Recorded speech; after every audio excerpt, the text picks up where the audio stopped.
AskReddit threads can be full of downright terrifying accounts from real-life people of scary encounters.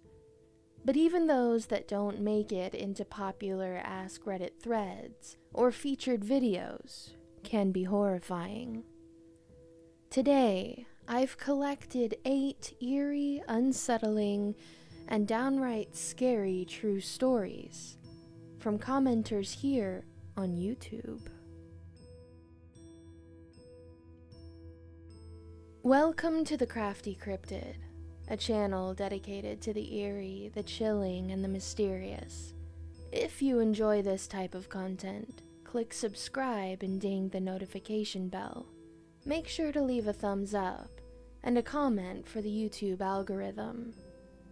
Today, let's dive into 8 accounts of creepy, real-life encounters people have had with other people.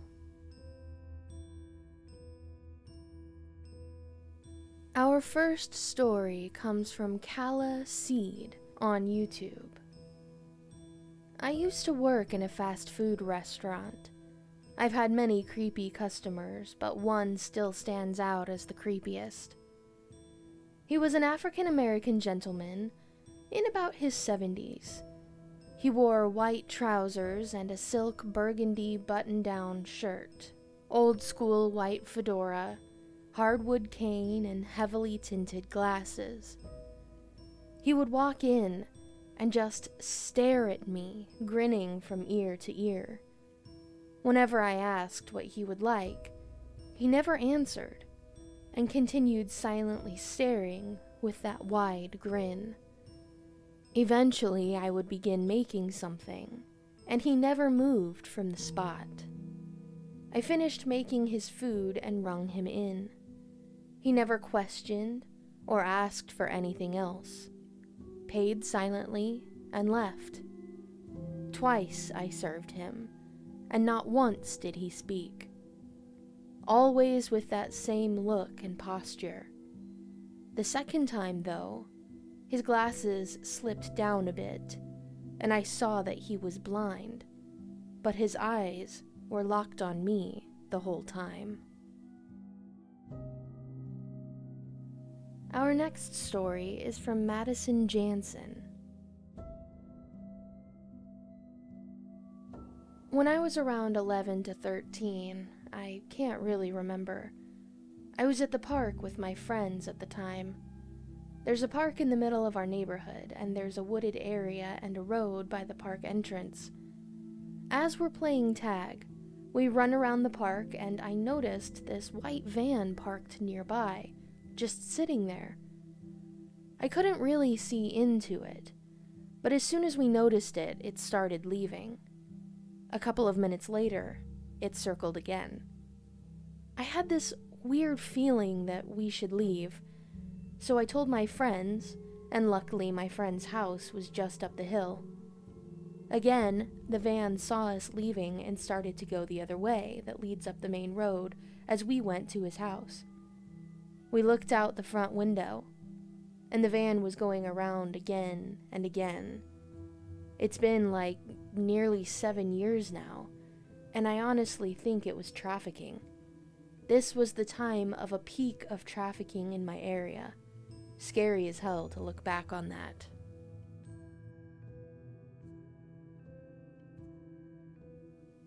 Our third story comes from user Dave Crashes on YouTube. Years ago, before cell phones, I was driving north on US 131 between Grand Rapids and Cadillac, Michigan, to take 2 of my, at the time, young daughters to surprise my mother for Mother's Day. This was the Saturday before Mother's Day, and the road was practically deserted. As kids do, they got restless, so I pulled into a rest stop for them to work off some energy. There were 2 other vehicles at the rest stop, a small pickup truck and a full-size pickup truck, which was quite rusted and beat up, and was equipped with a cab-over camper, but not equipped with license plates. While my kids were playing in the playground, the owner of the ladder truck comes out, and immediately the creepy is thick in the air. He's disheveled and older, like his truck, and he's staring at my kids in absolutely the wrong way. Not being armed, I hustled the girls into the car, and off we go, continuing north. Not 5 minutes later, we are driving on the still deserted highway when I see the small pickup coming up fast from behind us. It passes, and it's being driven by a young, pretty, college-age girl. She goes by us doing at least 80, the speed limit was 55. Not one car length behind her is the other truck, driven by a creepy dude, also doing about 80. Not knowing what else to do, I push my old station wagon to its limits and catch up to these two. While we are doing that, I have my girls get out some crayons and write, "Are you okay?" on a piece of paper. I pass both trucks, doing about 90, and as we pass the young girl, my older daughter holds the paper to the passenger window so college girl can read it. The girl flashes the OK sign. Creepy dude sees the sign go up in my car window and immediately pulls into my lane behind me. I pull in front of college girl, and creepy dude passes us both going at least 100 miles per hour and disappears. College girl and I slow down, and a few miles later, she got off the freeway. I hate to think what could have happened if I had not been on that stretch of road that day. I have fortunately never had to deal with a situation like this on the road. I can't imagine what it was like to witness this kind of thing, or to experience it. Another terrifying traffic-related account comes from user Ryder on YouTube, though this one is not necessarily about a creepy stalker. I was on a motorcycle in the inside lane of a busy 4-lane road, going about 35 miles per hour. Cars to my right were following each other closely, and I was being followed closely. A U-Haul in the oncoming lane swerved across the center divider completely into my lane. I managed to dart between two cars on my right and up a driveway, narrowly missing a sign pole. My bike was airborne as the truck ran head-on into the car following me. I tore up a lawn, and my bike, clothes, and mouth were covered and filled with grass and dirt. EMTs were called, but I don't know why the truck swerved, or if the driver of the car following me survived.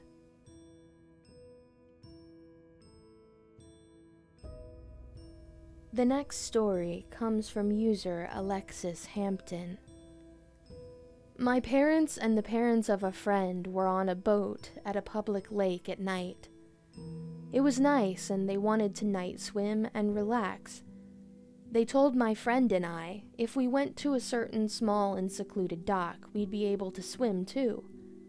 So of course, 16-year-old me drove to do so. We realized the way to the dock was locked off, but we could park at the nearby softball fields. We knew the dock was within walking distance, but even still, it was probably a 5-minute walk from the car.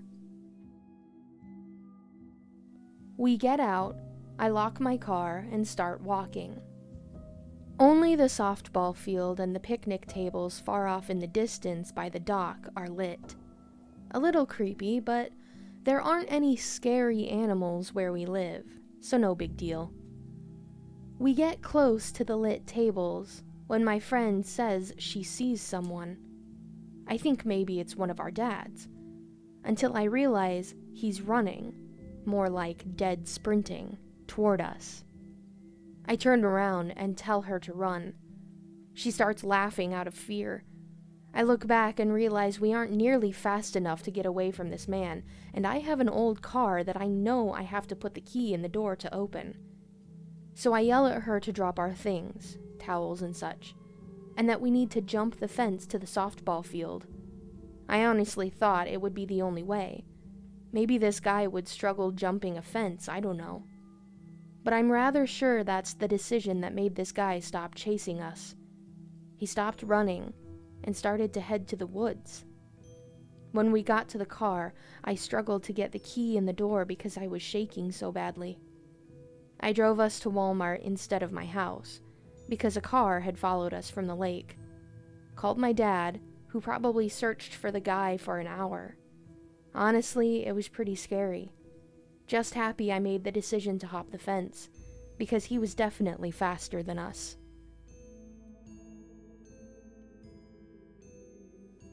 Narrowly escaping an attacker can give you quite a fright. But how about narrowly escaping a serial killer? From user Eric Taylor. This happened to a friend of my mother's in the 1970s. When she was in college, she was waiting for her boyfriend one day when she saw a good-looking guy with a broken leg struggling with his books.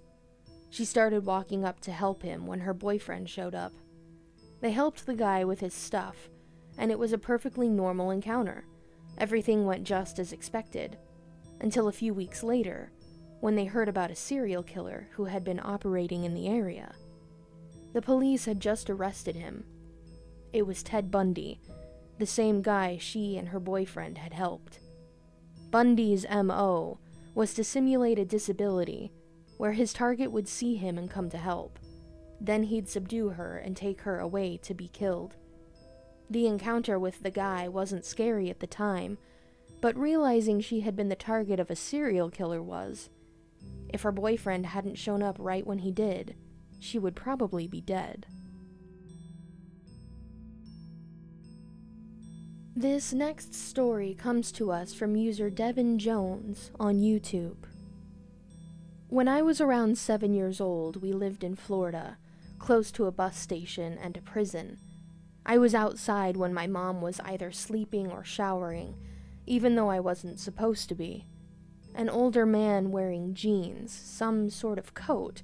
The details are fuzzy, but it was Florida, so no need for a coat that heavy. With long, white-gray hair and a beard, was walking up the road. I look at him and he shouts at me from the road to ask if I, a very small child, had a cigarette he could have. Fortunately, my parents didn't smoke cigarettes, so I told him no, sorry. He walked to the edge of our yard, but still on the road, and pulled a dog leash and collar from inside his coat.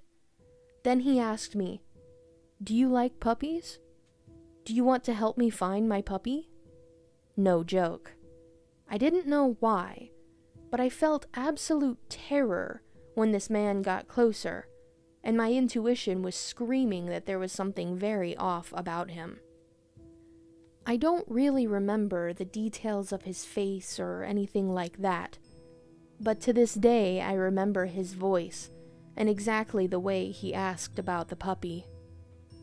I told him no, thank you, and ran to the backyard, which had a 6-foot privacy fence but no lock. I could see him through the space in the boards. He slowly stepped into the yard while glancing toward the house, but right as he came onto the grass, my mom opened the front door, holding our 120-pound German Roddy by the collar. When the man saw the dog, he took off back the way he had come. I sort of put it out of my mind, and years later, when I was less naive, I realized what had almost happened to me. My mom told me, when I mentioned it, that the reason she had been alerted was that the dog had been growling and staring at the door in the way that she only did when the threat was real. And finally, our last story today comes from user J_G on YouTube. My city is a strange combination of urban with random parks and lots of bike trails, really beautiful pieces of nature tucked within the hustle and bustle. About 4 years ago, I was with my youngest at a random swing set near a lake. It was right next to a fairly busy street and an often used bike path, so it was in clear view of many people at all times. It was a beautiful summer day, just starting to turn dusk. We were in our own fun, perfect world. Then my mommy alarm bells started going off. The sun was setting, so we were getting ready to head out anyway. But we were kind of dragging it out because, like I said, it's a busy, family-friendly, well-lit piece of park. I was pushing her on the swings when out of the corner of my eye, I see about 5 guys standing in the shadows. They weren't just buddies hanging out. They were all staring at us. I tell my daughter to keep swinging while I got our stuff together. I'm throwing things into her backpack with one eye on the men. I was acutely aware of the fact that they seemed to be getting closer as the shadows got longer. Finally, I stop her on the swings and tell her it's time to go. Now, at this time in her life, she fought me on everything, especially staying at the park. I was fully ready for a "no!" followed by me picking her up and dragging her out. She stopped the swings, looked at me, said, "Okay," grabbed my hand, and kept pace as I speed walked to the stoplight. I turned around to notice that my daughter's bathing suit had fallen out of the backpack, and one of the guys picked it up, smelled it, and stuck it in his fucking pocket. I didn't wait for the walk signal. I timed it and we crossed right then. We went to a nearby bookstore where she sat down and read while I called 911. There was not much they could do, as the guys had disappeared by now and had somehow managed to stay in the shadows the whole time. But I gave a statement as best I could, stressing the bathing suit part. I went to the kids section to thank my daughter for listening to me so quickly and following directions even though they might have seemed weird. She said, "Mommy, you were scared. One of the people by the trees wanted me to come with him. I didn't like it. You'd never let them hurt me, but you were scared. It's okay." I told her I was proud of her, bought her and myself a book each, and we hung out while we waited for our ride. I was so heartbroken and angry at the same time. It's been my thing ever since she was scared of storms and monsters. "Mommy will protect you, don't be scared." I tried so hard to keep my cool so that I didn't scare her. She picked up on it anyway, and was smart enough to see the importance of that fact. I'll protect her from the monsters. Always. I just wish the only monsters were the ones that used to be under her bed. Have you ever had a creepy encounter with a stranger? Leave your experiences in the comments below, and I might feature them in a future video. I hope you enjoyed today's stories. To be notified when I post next, subscribe and ding the notification bell. I post once a week. Thanks for watching, everyone, and until next time, stay safe, cryptids.